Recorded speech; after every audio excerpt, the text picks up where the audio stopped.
وَأَقِمِ الصَّلَاةَ طَرَفَيِ النَّهَارِ وَزُلَفًا مِّنَ اللَّيْلِ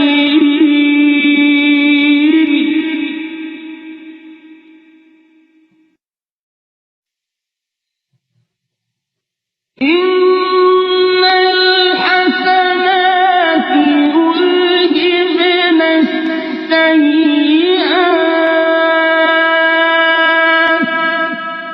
جی ہاں دوستو، آپ نے تو ان کا نام سنا ہوگا۔ یہ مصر کے مشہور قاری عبدالباسط عبدالصمد ہیں۔ لوگ ان کی کیسیٹیں بھی سنتے ہیں اور ان کی قرات یوٹیوب وغیرہ سنتے ہیں۔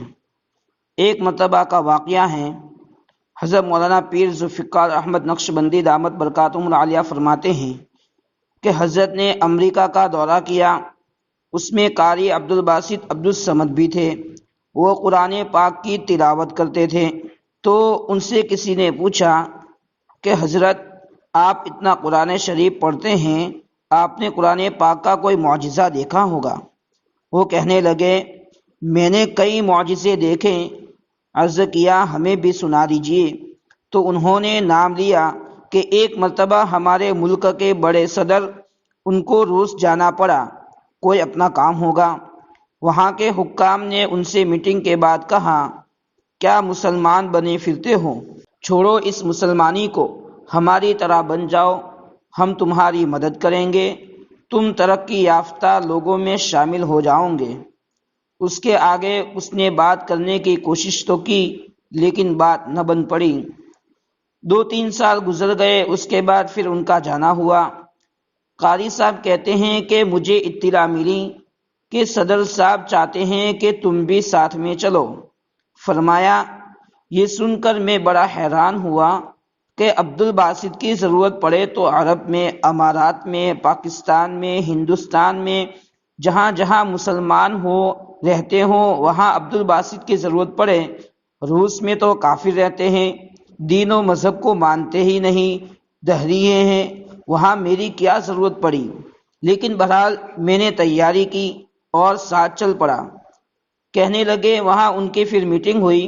میٹنگ کے بعد قاری صاحب کے بارے میں صدر صاحب نے کہا کہ میرے دوست ہیں، یہ آپ کے سامنے کچھ پڑھیں گے۔ وہ نہ سمجھے کہ کیا پڑھیں گے۔ قاری صاحب نے کہا کہ مجھے اشارہ ملا تو میں نے پڑھنا شروع کر دیا، اور پڑھا بھی تو کیا پڑھا، طٰہ ما انزلنا علیک القرآن لتشقی الا تذکرۃ لمن یخشی۔ اس کا ترجمہ ہے، طٰہ، ہم نے آپ پر قرآن مجید اس لیے نہیں اتارا کہ آپ تکلیف اٹھائیں، بلکہ ایسے آدمی کی نصیحت کے لیے اتارا ہے جو اللہ سے ڈرتا ہو۔ قاری صاحب کہتے ہیں کہ 2 رکوع میں نے پڑھے، اور ان 2 رکوع میں وہ آیتیں بھی پڑھی، اننی انا اللہ لا الہ الا انا فاعبدنی واقم الصلاۃ لذکری۔ ترجمہ، میں ہی اللہ ہوں، میرے سوا کوئی معبود نہیں، تم میری ہی عبادت کیا کرو اور میری ہی یاد کی نماز پڑھا کرو۔ ان آیتوں کو سن کر ایک زمانے میں حضرت عمر فاروق رضی اللہ تعالیٰ عنہ بھی ایمان لے آئے تھے۔ قاضی صاحب کہتے ہیں کہ جب میں نے 2 رکوع پڑھے اور سر اٹھایا تو کیا دیکھتا ہوں کہ میں نے قرآن مجید کا معجزہ اپنی آنکھوں سے دیکھا کہ سامنے بیٹھے ہوئے دہریوں میں سے 4 بندے ایسے تھے جو آنسوؤں سے رو رہے تھے۔ کہنے لگے، سب حیران ہو گئے۔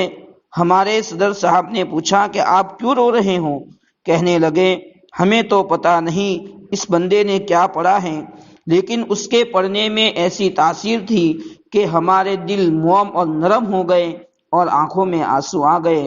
فرماتے ہیں کہ میں نے قرآن پاک کا یہ معجزہ دیکھا کہ جو قرآن پاک کو مانتے نہیں، جانتے نہیں، قرآن اگر ان کے سامنے پڑھا جائے تو ان کے سینوں میں بھی اترتا چلا جاتا ہے اور ان کے دلوں میں بھی اثر پیدا کرتا ہے۔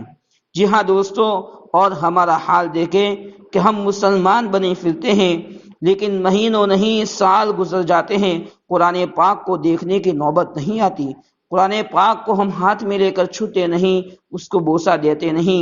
کتنی بد نصیبی کی بات ہے۔ اس ویڈیو سے ہمیں سبق لینا ہے کہ انشاءاللہ ہم قرآن پاک کی روزانہ تلاوت کریں گے، صبح میں یاسین شریف پڑھیں گے، روزانہ 1 رکوع 2 رکوع 5 رکوع انشاءاللہ قرآن پاک کی تلاوت کریں گے۔ امید کرتے ہیں کہ ویڈیو پسند آیا ہوگا۔ ویڈیو پسند آیا ہو تو ضرور لائک کریں، دوسروں تک شیئر کریں، چینل پر پہلی بار ہو تو چینل کو سبسکرائب کر کے بیل آئکن پر کلک کریں۔ ملتے ہیں ایک اور ویڈیو میں، تب تک کے لیے السلام علیکم ورحمۃ اللہ وبرکاتہ۔